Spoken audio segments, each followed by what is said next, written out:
Girlfriend আছে কার কার দেখি হাত তোলো। মাশাআল্লাহ, সাহস আছে ওদের, বুকের পাটা আছে। হাত দাও বেটা। এই গার্লফ্রেন্ড বয়ফ্রেন্ডের সাথে আমাদের কোনো সম্পর্ক? আমরা বিয়ে করব। কি করব? বিয়ে করব। চেয়ারম্যান সাহেব বিয়ে করাই দিন এগুলোরে, আপনার দায়িত্বে দিয়ে গেলাম।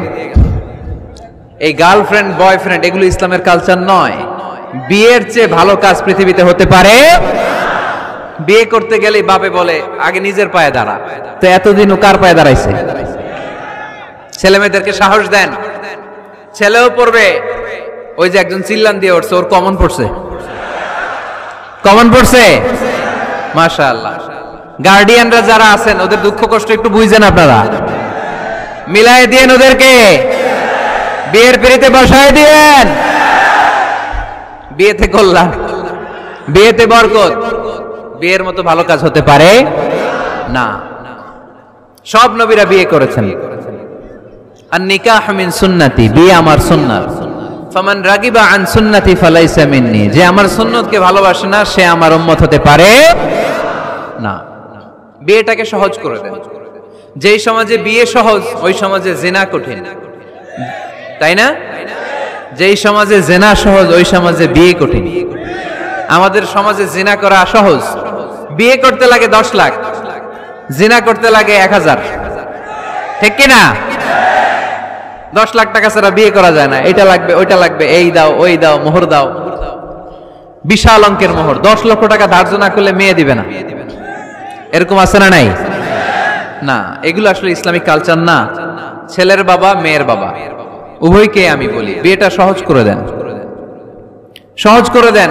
ছেলে পড়াশোনা করুক, সমস্যা নাই, মেয়েও পড়ুক, কিন্তু তারা পবিত্রভাবে তাদের সম্পর্ককে মেনটেন করুক, ঠিক কিনা? তাদের এই যৌবনের তাড়নায় যে পাপের সাথে জড়াবে তার পার্সেন্টেজ গুণা বাবা হিসেবে আপনার কাঁধেও আছে না নাই?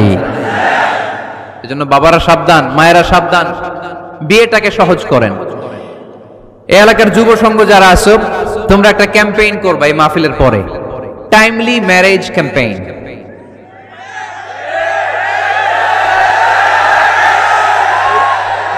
Timely marriage campaign.